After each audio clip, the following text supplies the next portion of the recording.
Bienvenidos al programa iCaps Franja Ocular, el espacio de encuentro de los oftalmólogos de América Latina. Buenas, mi nombre es María Gabriela González, residente de segundo año del Hospital Dr. Elías Santana. Hoy tengo el honor de darles la bienvenida a este espacio de iCaps Franja Ocular, un foro creado para los oftalmólogos y profesionales de la salud visual que desean mejorar su conocimiento y darle un mejor servicio a sus pacientes. El doctor Juan Valle se encuentra en Paco Elch y por eso no nos puede acompañar el día de hoy. Hoy tenemos un excelente programa con un invitado que ha estado anteriormente, una persona excepcional, el doctor Miguel Ángel López, un gran ser humano y excelente oftalmólogo, quien realizó su especialidad oftalmológica en nuestro hospital e hizo su subespecialidad de córnea y cirugía refractiva en el Hospital Mass Eye and Ear en Boston.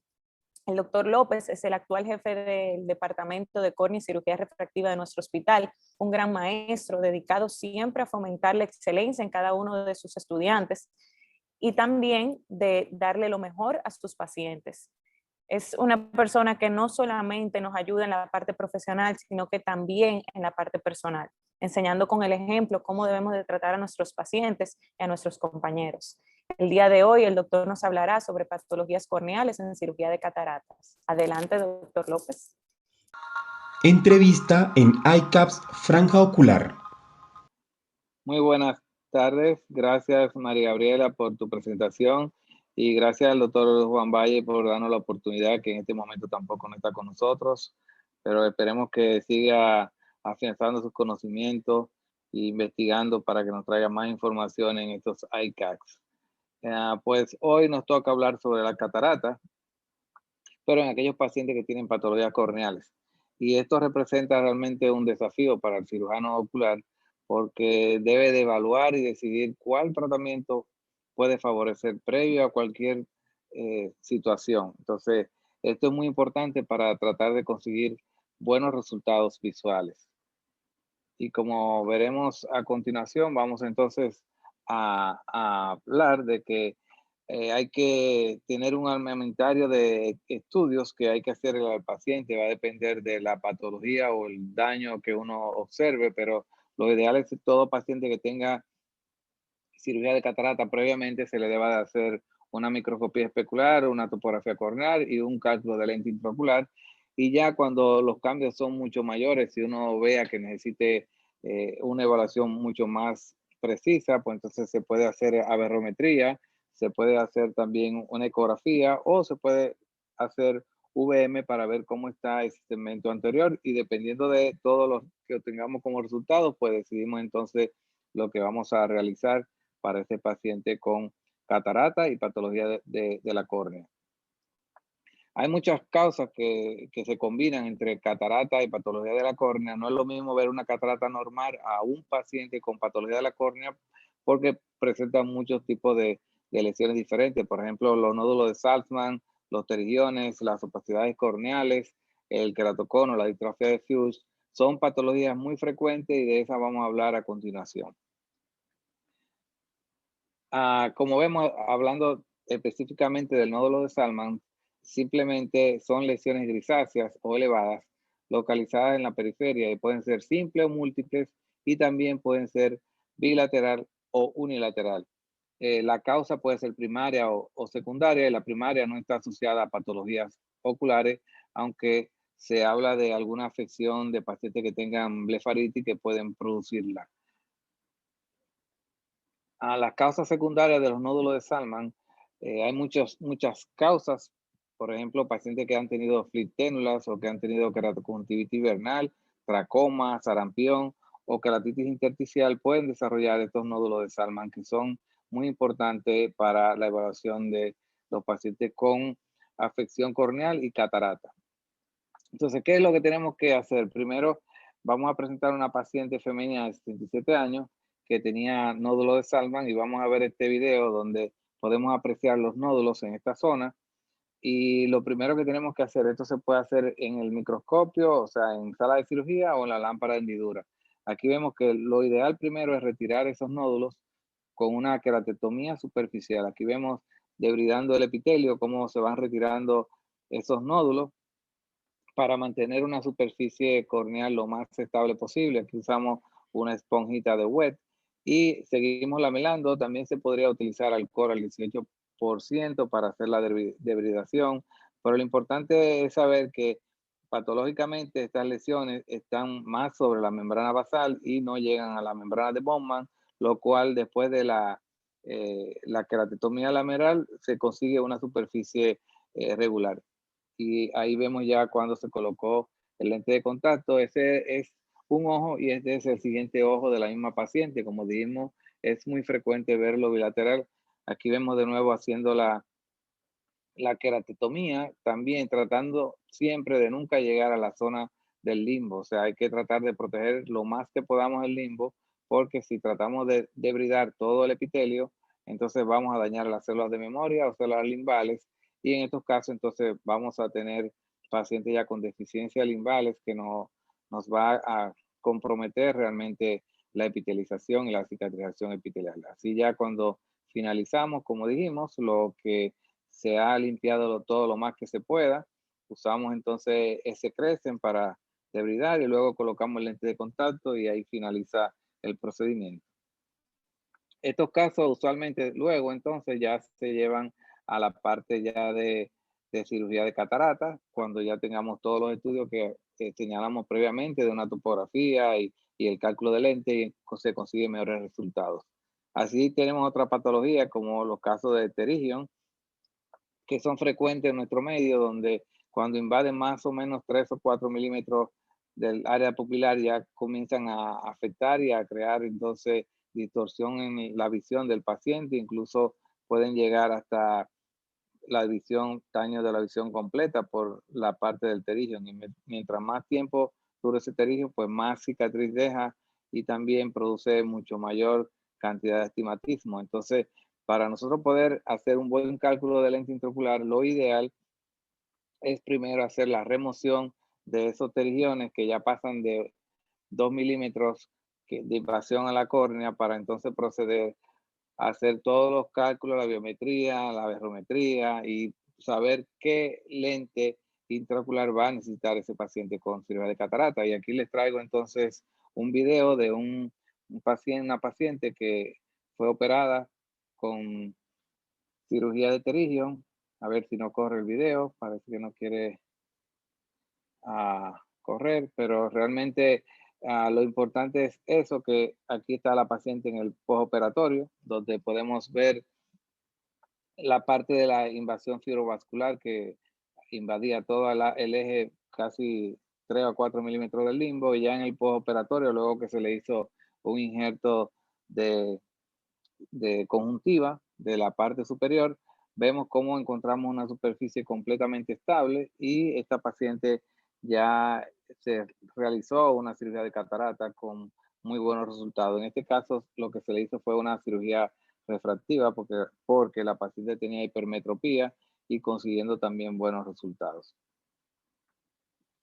Otra condición que también afecta y que tenemos que tener presente, porque ya es mucho mayor la cantidad de pacientes que observamos, son pacientes con distorsiones del adelgazamiento de la córnea. Esto se le llama queratocono, y podemos apreciar aquí cómo se ve el cono en el centro.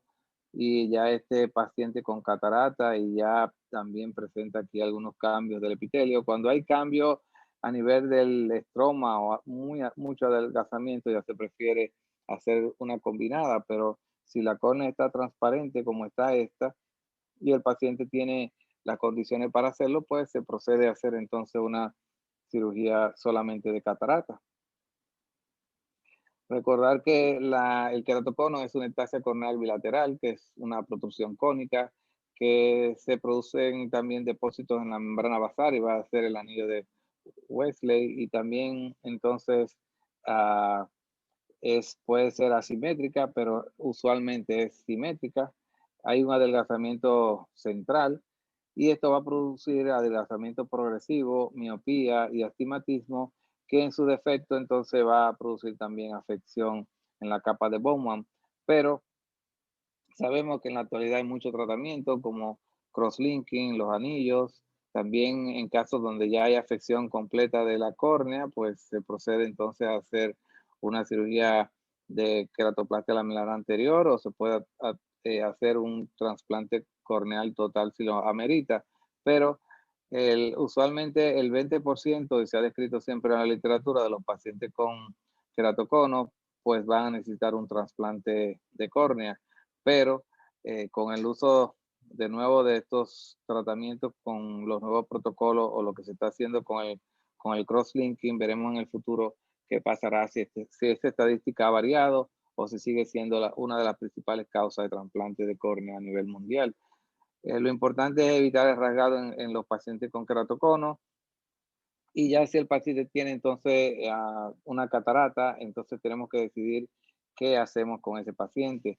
Y cuando el cono ¿por qué calcular un lente en córnea con queratocono? Siempre eso se va a considerar un reto, porque hay que saber que se afecta principalmente la queratometría central, y el astigmatismo usualmente puede ser asimétrico o irregular. Los valores queratométricos que se toman pueden ser poco confiables, aunque tenemos realmente los estudios de topografía corneal que son mucho más precisos, pero es más difícil de predecir realmente la agudeza visual. Siempre hay una anomalía de la superficie ocular y sabemos que también se produce un astigmatismo posterior, lo que también dificulta más la visión de esos pacientes. ¿Qué dicen los artículos de la revisión? ¿Cómo se puede hacer el cálculo? ¿Cuál es la mejor fórmula que podemos utilizar para hacer el cálculo de los pacientes con queratocono y con catarata? Pues la SRK2 no existe consenso para la enfermedad de moderada a severa, y la magnitud del poder refractivo del lente se tomaba de los 2.4 milímetros centrales, usando el radio anteroposterior estándar, que es 1.3375, y los biómetros ópticos no cuentan de forma adecuada el poder negativo posterior de la córnea, y esto contribuye al resultado hipermétrope de los pacientes. Hay muchas fórmulas que se han postulado también, como la fórmula de Haigis, que también sabemos que es útil, y actualmente se está recomendando la fórmula de Ken, que reportan desde el año pasado, 2020, como una nueva fórmula que en pacientes con queratoconos puede ser una buena opción. Lo ideal es tratar de utilizar todas las fórmulas posibles y explicarle al paciente que puede haber un cambio que no es el que esperamos, y entonces va a necesitar corrección, que puede ser con gafas o puede ser de nuevo con lentes de contacto. En caso de decidir si se puede implantar un lente tórico o monofocal en pacientes con queratocono, también esto es algo que hay que saber que los lentes diseñados para astigmatismo están diseñados para astigmatismo regular, los tóricos, y es un reto poder calcular el lente y el eje adecuado. Es mejor en pacientes con conos, astigmatismo, aberraciones de alto orden y leves, que están estables por aproximadamente 12 meses. O sea, que si hay alteración o progresión, es bueno no tratar de someter a estos pacientes a este procedimiento. Evitar lente tórico a pacientes a gusto con su visión, o prequirúrgico con lente de contacto duro o esclerado. O sea que no es necesario uno someter a pacientes a procedimiento alguno de cirugía de catarata si el paciente está confiable con la visión que está teniendo. Y esto es algo muy interesante, porque este es un cuadro un algoritmo que le enseña a uno cuál es el proceso, cómo va a decidir la toma de decisión para el paciente con queratocono y obtener los mejores resultados posibles. En caso de los pacientes con queratocono, los puntos importantes a recordar es que el cálculo de los pacientes con queratocono sigue siendo un reto hoy en día. Hay que explicarle al paciente el riesgo de una sorpresa refractiva y probablemente una segunda cirugía, o utilizar, como dijimos, lente de contacto o gafas. Usar como target de 0.75 hasta menos 1.25, y comparar las fórmulas, como dijimos, la de Barre, la de SRKT, ahora la misma fórmula de Kahn y la de Haigis también. Los lentes tóricos están recomendados en pacientes con astigmatismo regular leve, o sea que los pacientes con astigmatismo alto o irregular se produce todavía mucho más sorpresa refractiva. Y los lentes tóricos en pacientes con grandes cantidades, como dijimos, de astigmatismo debe ser si la refracción magnífica se corresponde con la medición topográfica y biométrica. La queratometría mayor de 55 se recomienda SRKT usando una queratometría aproximadamente de 43.25 dioptría para hacer el cálculo del lente. Otra patología que también corneal que vemos en pacientes con cataratas son aquellos pacientes que tengan o un pterigión y se haya operado o pacientes que hayan tenido degeneración esfenoidal. Como podemos apreciar, son pacientes que se produce una opacidad en la córnea o trauma en la córnea y eso va a ocasionar entonces opacidad y viene el reto de si decidimos hacer cirugía combinada o simplemente nos vamos por la cirugía de catarata. Siempre hay que tener una parte del eje visual claro para decidir hacer la cirugía.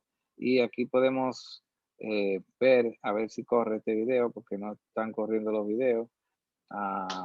No sé por qué no corre el video acá, pero vamos a ver si este otro video quiere correr. Bueno, este va a correr y este es un paciente de 67 años con catarata y tenía trauma por sarampión y podemos apreciar ahí el UM cómo se veía, los cambios topográficos cómo se ven.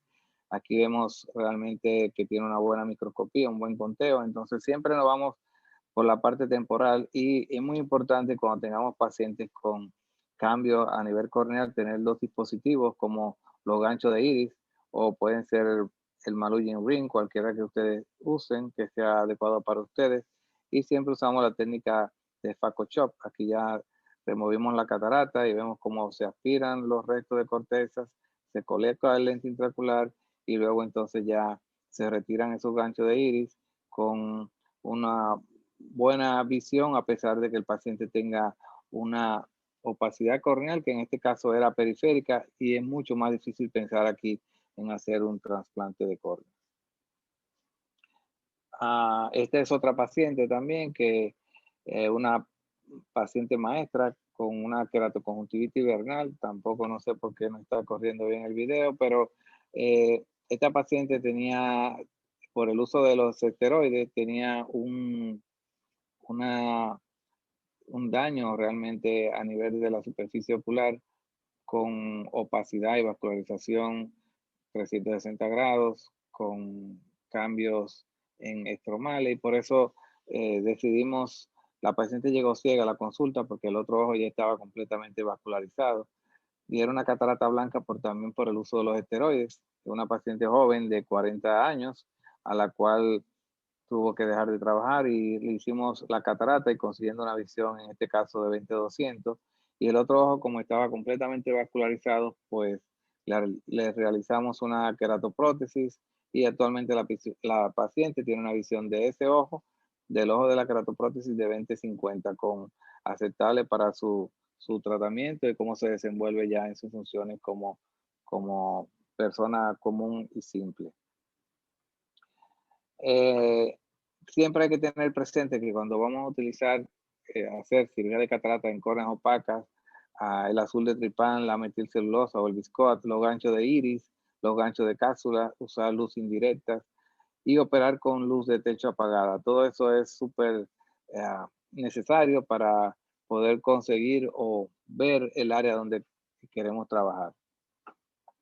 Otra patología también que vemos con frecuencia es la catarata. En nuestro medio lo vemos bastante porque tenemos mucha distrofia de Fuchs. Otros países no lo tienen tanto, pero aquí pueden apreciar la cantidad de gutata que se pueden observar a nivel endotelial profundo, cómo se ven ese vidrio esmerilado y eso cuando hay pacientes con esta afección y con catarata, ahí tenemos que decidir si el procedimiento va a ser combinado o simplemente hacer la catarata. Y lo importante es explicarle siempre al paciente que puede haber cambios en el postoperatorio y amerita entonces ya un trasplante de córnea. Siempre que se hace la cirugía de catarata primero es mucho mejor porque se pueden obtener mejores resultados realmente predecibles de lo que se llama la biometría y el cálculo del lente intraocular. Sabemos que en niños la cantidad de densidad celular es aproximadamente de 3.500 células y en los adultos va a bajar de 1.500 a 3.500 y la pérdida anual promedio de una persona normal es de 0.5 a 0.6%. En la cirugía intraocular, depende de la cirugía que hagamos, se puede perder de 1.000 a 2.000 células y la pérdida por cirugía realmente en la extracapsular, y en FACO se puede perder de 0 al 30% de las células. Es muy importante tener para que la córnea esté transparente, por lo menos que esté de 500 conteo de células por milímetro cuadrado hacia adelante. Esta es una paciente de 62 años que voy a presentar con diagnóstico de atrofia de Fuchs en ambos ojos. Tenía visión de 20/70 y 20/50. Tenía gutata de +3 en ambos ojos y con opacidades corneales de nuclear y color de 3. La microscopía especular estaba en 298 y 631 del ojo izquierdo. La paquimetría era aproximadamente de 560. Entonces decidimos hacerle, en este caso, en el ojo derecho se le realizó la facomultiplicación, y aquí podemos apreciar, para darle un poquito mejor de visión, nos vamos siempre vía temporal, colocamos el viscoelástico, siempre nos gusta utilizar la metilcelulosa encima de la córnea para obtener una buena visión. Entonces comenzamos a hacer nuestra casuloresis. Aquí lo importante es siempre seguir el eje para poder terminar y que sea circulineal y completa. Luego hacemos la hidrodisección y ya finalmente utilizamos la técnica de FacoChop. Y lo más importante es tratar de comerse la parte de la catarata realmente lo más atrás posible. Sabemos que muchos pacientes con distrofia de Fuchs tienen ángulos estrechos, pero tenemos que tratar de trabajar lo más atrás posible y cuidar básicamente nuestra cápsula para evitar sorpresas. Aquí ya vemos cómo estamos tomando los pedazos de núcleo que nos quedan, y cuando la catarata no es tan densa, pues se puede apreciar que eso ayuda a que el endotelio se afecte mucho menos. Siempre le pedimos a nuestra enfermera que nos coloque gotas, entonces seguimos viendo cómo se va realmente realizando el procedimiento, y vamos lentamente ya haciendo aquí, tomando lo que se llama el epinúcleo para tratar de evitar la cantidad de sustancia que utilicemos durante el procedimiento quirúrgico. Luego que ya se realiza completamente la extracción de todos los restos de corteza y epinúcleo, entonces comenzamos con lo que se llama la aspiración de corteza. Finalmente ponemos metilcelulosa, colocamos nuestro lente de contacto. Aquí, como vimos que había salido un poquito del iris, damos una sutura para seguridad. Y ya finalmente vemos como la paciente a la semana tenía una visión de 20/40. En catarata con distrofia de Fuchs es muy importante el uso de los viscoelásticos, usar la técnica de soft shell, usando viscoelástico dispersivo y viscoelástico pesado. También tener presente de que aparecen muchos pacientes con cámara estrecha, como este que está acá, entonces ya es todavía mucho más reto para nosotros. Tratar de disminuir la cantidad de BCS que utilizamos durante el procedimiento y ver si logramos unos resultados con un CDE bastante bajito para evitar el daño de las células endoteliales. Y las perlas que necesitamos para reducir el trauma endotelial en los pacientes con distrofia de Fuchs, ya lo mencionamos, que son usar el viscoelástico dispersivo. Usualmente lo usamos cada 2 CDE, tener pendiente la parte de la cámara anterior que son estrechas. Preferimos la técnica de FacoChop. Si tratamos de disminuir lo más que podamos la cantidad de BCS, si llegamos por debajo de 100 ml en una cirugía es mucho mejor. Si llegamos a 50, todavía es fantástico para tener menos edema en el postoperatorio. Y como dijimos, lograr disminuir la cantidad del CDE. Es muy importante realmente realizar estudios de grosor y de microscopía especular, de seguimiento a los pacientes, y dependiendo del cambio y los daños que aparezcan, entonces ya decidir si no operar a los pacientes con catarata y distrofia de Fuchs. No hay que esperar que la catarata sea muy densa, porque sabemos que es mucho más difícil y se puede descompensar todavía mucho más la córnea en el postoperatorio inmediato.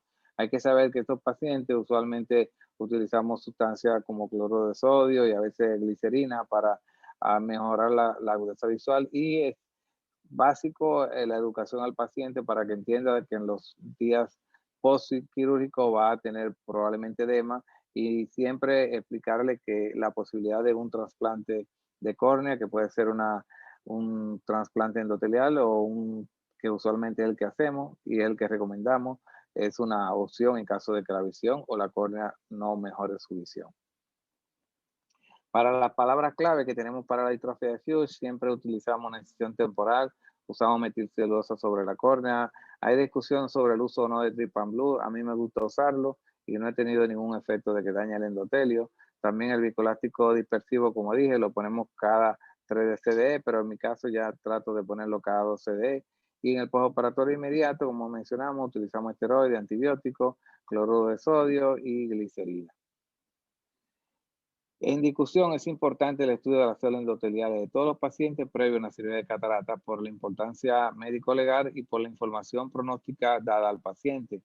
El valor límite de una paquimetría para decidir si se va a operar es aproximadamente 640 micras de espesor y a partir de aquí ya el riesgo es mucho mayor y eso se lo explicamos al paciente. Hay veces que consideramos 620 si vemos edema o si el paciente en la mañana ya se levanta que está viendo borroso, es un mal signo para la visión porque le está diciendo que el paciente podría esta córnea descompensarse temprano. Entonces es muy importante realizar la cirugía de catarata lo más temprano posible y ya en aquellos pacientes con baja densidad de células endoteliales, esto ayuda a preservar la transparencia de la córnea según estudios ya realizados. Los estudios diagnósticos son interesantes también para determinar la parte del pronóstico y en relación con toda la parte de la patología de la superficie de catarata, de patología de la córnea. Trate primero la patología corneal y luego realice su cirugía de catarata, como en caso de pterygium o nódulo de Saltzman. En pacientes con opacidades corneales es muy importante que tengan los dispositivos y la luz indirecta, y ya en pacientes con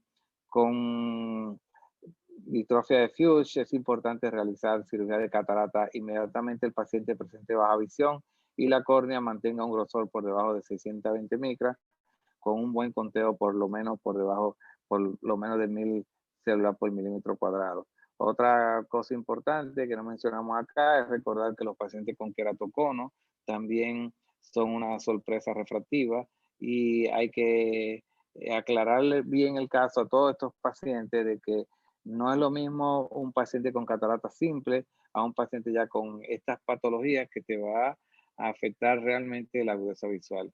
Realmente es un reto para nosotros mantener por lo menos la visión a los pacientes y le agradezco a todos ustedes por su atención, a María Gabriela por invitarnos y al doctor Juan Valle también que no estará con nosotros hoy, pero esperamos en la próxima tenerlo presente. Así que buen viaje y hasta pronto. Bye bye. Muchísimas gracias, doctor, por su excelente presentación. La verdad que nunca deja de sorprendernos y siempre son presentaciones muy útiles, sobre todo a nosotros los que estamos en formación y los que vamos a tener el privilegio de seguir viendo sus conferencias. Gracias por acompañarnos y esperamos tenerlos de nuevo por acá. Gracias a ustedes, ya ustedes saben. Hasta pronto. Hasta pronto, doctor. Foro de residentes en ICAPS Franja Ocular.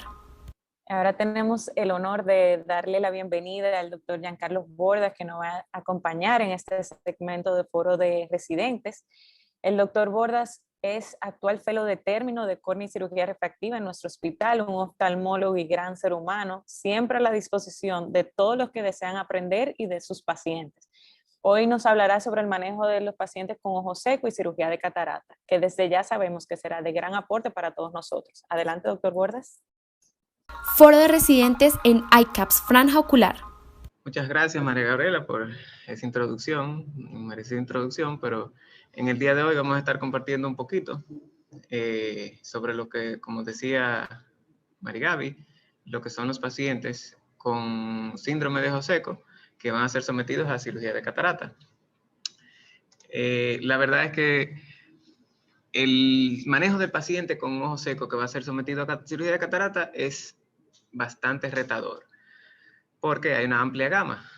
Sinceramente, la superficie ocular sabemos que es un compuesto biológico complejo que en gran parte es responsable de mantener lo que es la claridad corneal, contribuyendo a la elaboración de una película lagrimal estable para una visión clara, así como la protección de los ojos contra agresiones microbianas y mecánicas.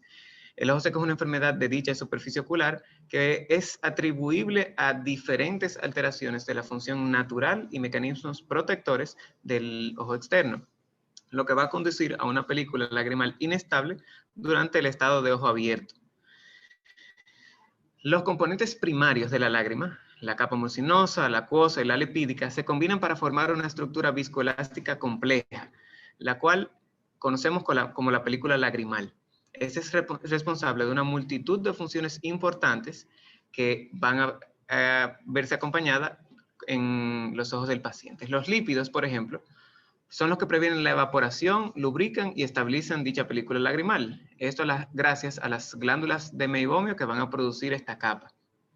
Dicha capa no solamente nos va a ayudar a proteger lo que es la parte acuosa, sino que también van a ayudar al deslizamiento sutil de los párpados sobre el globo, que en condiciones normales va a ser gracias al aceite que se produce en estas glándulas, que van a mantener la capa distribuyéndola por toda la superficie al abrir y cerrar de los ojos.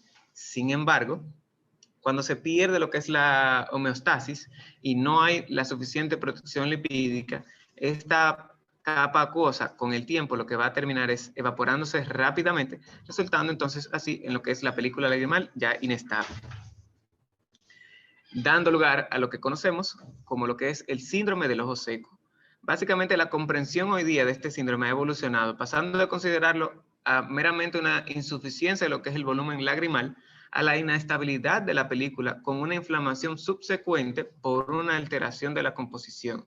O sea, la inflamación, el estado hormonal, los factores ambientales, todos juegan un papel importante en lo que es el síndrome de ojo seco, porque estos factores ponen en marcha una serie de eventos que liberan interleuquinas y otros factores proinflamatorios que van a desencadenar una cascada, promoviendo la aparición a nivel de la superficie de diferentes moléculas como las metaloproteinasas, las moléculas de adhesión intercelular, a nivel epitelial, que cuando se unen a la molécula, por ejemplo, LFA1 de las células T, van a perpetuar un ciclo inflamatorio que va a afectar la superficie ocular, las glándulas lagrimales e inclusive la red neuronal, cambiando así la calidad y la cantidad de lágrimas, lo que puede dañar el epitelio corneal, incluso llegando a lo que es la aparición de la linfangiogénesis y terminando en neovascularización y opacificación corneal inclusive. La película lagrimal saludable es una mezcla compleja de proteínas, mucina, electrolitos, o sea, tenemos lisosimas, tenemos lactoferrina, tenemos factores de crecimiento, asimismo hay factores supresores de la inflamación y mucinas solubles que van a ser secretadas por células caliciformes que en conjunto van a lograr esta estabilidad de la película lagrimal. Ahora bien, cuando la película lagrimal se vuelve inestable y da paso al síndrome de ojo seco, es porque vemos que aparece la disminución de muchas de estas proteínas. O sea, hay una disminución en lo que es la concentración de factores de crecimiento, hay un desbalance en el equilibrio de citoquinas que promueve lo que es la inflamación. La mucina soluble 5A se ve disminuida considerablemente, se pierden células caliciformes, se impacta la viscosidad de la película lagrimal y en fin, empiezan a activarse proteasas y aumentan electrolitos que hacen esta película más densa y por lo tanto van a terminar afectando la superficie de forma tal que no se mantiene lo suficientemente estable para proteger esa superficie ocular, que es la función básica de lo que es la lágrima. Sabemos, entonces, que luego de cirugía de cataratas, la misma cirugía conduce a una mayor tasa de complicaciones y resultados visuales comprometidos por el empeoramiento de lo que es el síndrome de ojos secos en estos pacientes. Esto probablemente se deba a una mayor inflamación, a la toxicidad que puede venir acompañada del uso de gotas que contengan conservantes como el cloruro de benzalconio. También se asocia a los daños que se producen a nivel de los nervios corneales por las incisiones limbares que hacemos.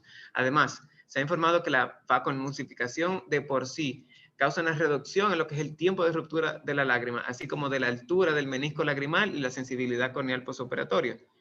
Es entonces por lo que, como venimos comentando, el síndrome se vuelve un círculo vicioso de irritación, inflamación y una lágrima inestable en lo que influyen además diversos factores, tanto de la idiosincrasia del paciente como factores ambientales que van entonces a ser parte integral en lo que es el resultado postoperatorio de nuestros pacientes.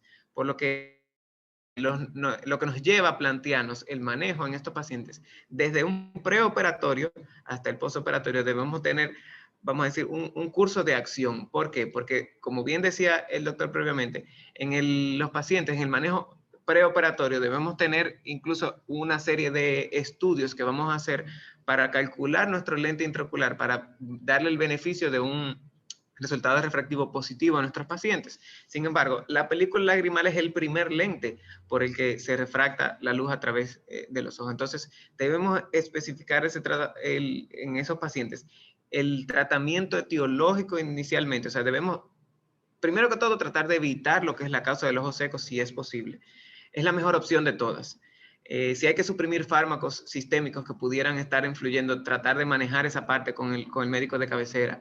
En casos de enfermedades autoinmunes, hacer uso de los inmunosupresores, que son una de las mejores herramientas que tenemos, en conjunto con diversas ramas, como los médicos internistas, los reumatólogos, que nos pueden ayudar a mejorar esa condición sistémica del paciente para poder ofrecerle una mejor estabilidad al mismo al momento de ofrecerle una cirugía. Asimismo, como trabajar las malposiciones de párpados y demás antes de someter a este paciente a una cirugía de catarata. Asimismo, debemos tener pendiente cuál es el nivel de severidad de ojo seco que tenemos en nuestro paciente. El ojo seco es una de las enfermedades más menospreciadas, vamos a decir.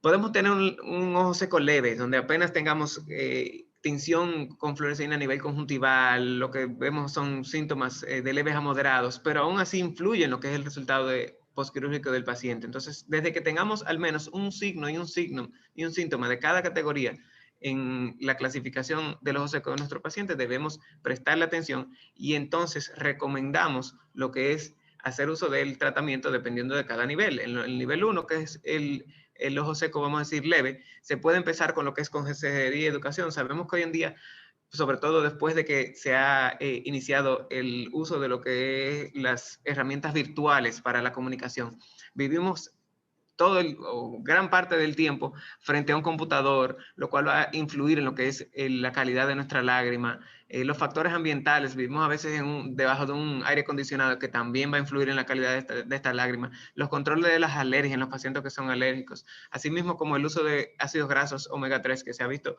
el beneficio en los pacientes en cuanto a lo que es la mejoría del síndrome de ojo seco, adyuvado con lo que son las lágrimas artificiales que podemos ofrecer en estos pacientes. A medida que vamos aumentando de nivel, podemos ofrecer otras opciones terapéuticas como la ciclosporina A, los esteroides tópicos suaves y secretagogos para el manejo de estos pacientes.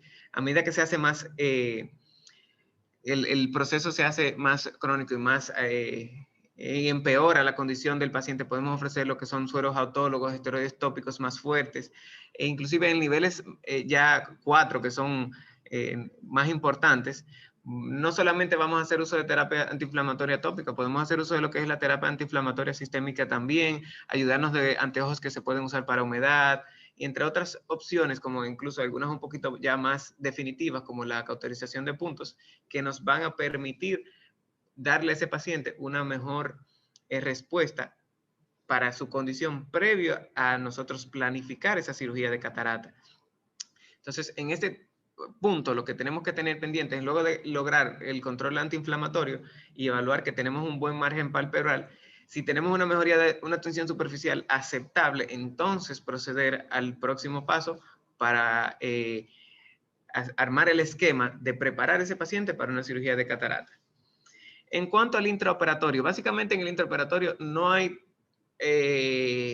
nada que no sea parte del proceso, vamos a decir, al que estamos acostumbrados en una cirugía de catarata para la cirugía per se. Sin embargo, pudiera representar un reto, porque hay condiciones en las que el ojo seco puede ser tan importante que opacifique la córnea y nos impida lo que es una visualización muy buena. En este caso, por ejemplo, presentamos una paciente que tiene, mejor dicho, un diagnóstico de un síndrome de Sjögren que ya ha venido siendo tratada tanto de forma tópica como sistémica por un periodo de aproximadamente 6 meses antes de pasar al próximo paso de ofrecerle la cirugía de catarata. Si se fijan, realmente la opacidad corneal que ha venido desarrollando secundaria al ojo seco no es tan importante, por lo que procedemos a hacer una cirugía de cataratas de manera, vamos a decir, convencional. Se hacen incisiones accesorias, Básicamente lo que vamos a tratar es de mantener en esta paciente la mejor visualización posible, por lo que podemos hacer uso de lo que es el material viscoelástico para mantener esa superficie lo más clara durante nuestro intraquirúrgico. La cirugía como tal transcurre sin mayor complicaciones si se mantiene una buena visualización. En cuanto a la técnica, se habla de que la técnica ideal en estos pacientes, por la misma cuestión de la mala visualización, va a ser la técnica con que el cirujano se sienta más cómodo. Sin embargo, las técnicas de chop, sobre todo el quick chop, por ejemplo, como el que hacemos en la cirugía presente, es bastante útil porque sabemos que podemos mantenernos en un plano relativamente seguro, independientemente de la opacificación corneal que tengamos, siempre que podamos visualizar esta parte central a nivel corneal.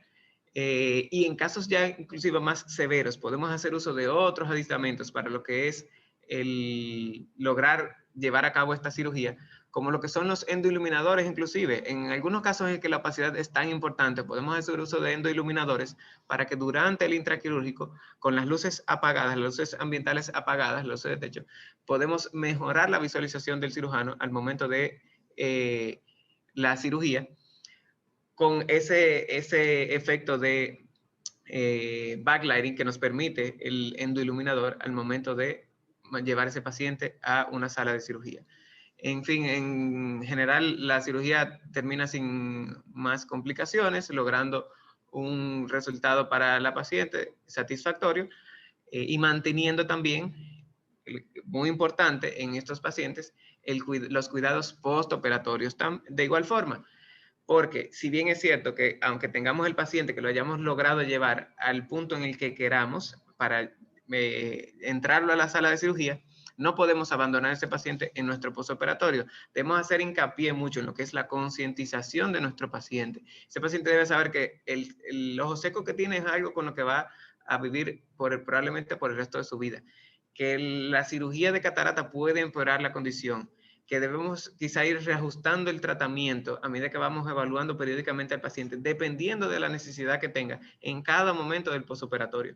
A diferencia de un postoperatorio de un cuadro normal en que la película lagrimal está lo suficientemente estable. O sea que debemos acompañar a este paciente luego de cirugía y dependiendo de qué tan importante sea el grado de ojo seco previo a la misma, entonces nosotros debemos ir reajustando ese tratamiento en cuanto a la parte inflamatoria postquirúrgica, pero también para mantener lo más posible controlado su mismo cuadro de ojo seco. Aquí presento brevemente un pequeño artículo donde se habla precisamente de lo que es el efecto del ojo seco en los pacientes que van a ser sometidos a cirugía de catarata. Y básicamente lo que concluyen es que la incidencia del ojo seco en los pacientes que se proponen cirugía de catarata, los pacientes que están citados para realizarse cirugía de catarata en un ambiente real es mucho mayor de lo que uno anticipa, por lo que comentaba anteriormente, de que el ojo seco es una de las enfermedades más menospreciadas. A veces, por el hecho de que sea un ojo seco leve, se entiende que no es una condición que hay que prestarle mucha atención, lo cual no debe ser así. Este otro artículo habla de lo que es la cirugía de catarata en el paciente con ojo seco, los resultados visuales y las complicaciones. En general hablan de que independientemente de la severidad del ojo seco en nuestro paciente, del síndrome de ojo seco en nuestro paciente, los resultados visuales por la cirugía per se y las complicaciones por la cirugía per se, en la mayoría de los casos no están asociadas al síndrome como tal. Con excepción de los pacientes con condiciones ya más severas, más avanzadas, que pudieran tener una opacidad corneal importante que impida la visualización intraquirúrgica y que, como comentaba incluso cuando pasaba el video, nos lleve a la necesidad de hacer uso de otros aditamentos para poder llevar a buen término la cirugía. Aquí una imagen del mismo paper donde se ejemplifica lo que es el uso del endoiluminador en una paciente con un síndrome de Sjögren, con un ojo seco ya severo, con una opacidad córnea relativamente importante, donde durante el proceso quirúrgico hacen uso de lo que es el endoiluminador para poder verificar cómo están en cuanto en el proceso de facomulsificación y lograr llevar a cabo a buen término la cirugía de catarata. Entonces, en general, el mensaje que debemos tomar aquí para llevar a casa: recordar siempre orientar a nuestro paciente. En el momento en que el paciente llega para ser evaluado para una cirugía de catarata y detectamos que hay ojo seco, no importa el nivel que sea, debemos empezar a orientar a ese paciente y concientizarlo de su condición, una condición con la que probablemente vivirá por el resto de su vida. Debemos tratar de prevenir los factores agregados en los casos que se pueda. Hay situaciones del diario vivir, del día a día, en el trabajo, el estar todo el tiempo pegado a un teléfono, una computadora celular, eso influye también en la película lagrimal, que pudiéramos tratar de, con el paciente, llegar a un acuerdo para prevenir que estos empeore su condición en cuanto al ojo seco. Obviamente tratar la causa previo a plantear la cirugía, incluso previo a ofrecer la batería de estudios para la cirugía de catarata. Debería hacerse un buen tratamiento de la causa y verificar que la condición esté lo suficientemente estable. Prepararse también para el intraquirúrgico, como decía. Si tenemos la opción pudiéramos necesitar la opción de un endoiluminador, tenerlo previo a fijar el paciente a cirugía para nosotros saber que contamos con los aditamentos que necesitamos. Inclusive en algunos casos que pudiéramos hacer uso de ganchos de iris para mejorar visualización. O sea, ir preparados antes de fijar el paciente a cirugía, tener todo lo que pudiéramos necesitar durante el intraquirúrgico para que no nos tome nada de sorpresa. Y asimismo mantener lo que es el reemplazo y, o sea, lo que es el reemplazo y mantenimiento de lágrima post cirugía, como decía, sigue siendo también algo muy importante para que el paciente, aún con una cirugía que haya quedado perfectamente bien, no se sienta incómodo por la condición propia de su superficie, su lágrima, su condición corneal. Por lo que en algunos casos, en que puedan ser incluso condiciones más severas, debemos compartir el paciente y hacer un manejo interdisciplinario con medicina interna si fuese necesario para lograr brindar a nuestro paciente el mejor resultado postquirúrgico que podamos ofrecerle dentro de su cuadro, dependiendo de la severidad que tenga. Pues con esto les doy las gracias por la oportunidad, a la doctora González por la introducción, como decía previamente, al doctor López, mi mentor y jefe de departamento, al doctor Valle por permitirnos estar aquí en el día de hoy. Y como decía Sam Ewing, lo que cuenta no es la cantidad de horas que dedicamos al trabajo, sino la calidad del trabajo que desempeñamos en esas horas. Espero que sea algo que nos quedemos con ello, porque efectivamente tiende a ser lo que hace la diferencia con nuestros pacientes. Muchísimas gracias, doctor Bordas. De verdad que una presentación muy enriquecedora, con tips, con muchísima enseñanza y con información que nos va a servir de mucho a todos. Entonces, quisiéramos tenerlo por acá de nuevo, en cualquier otro momento, para que siga compartiendo toda esa sabiduría que tiene ahí, esa disposición de siempre enseñarle a los demás y siempre ofrecerle lo mejor a sus pacientes. Gracias a ti y a todo el equipo por la invitación y esperemos que así sea. Si en otra ocasión podemos acompañarlos, a la orden estamos. Gracias. Aquí finaliza iCaps Franja Ocular. Te invitamos a conectarte la próxima semana.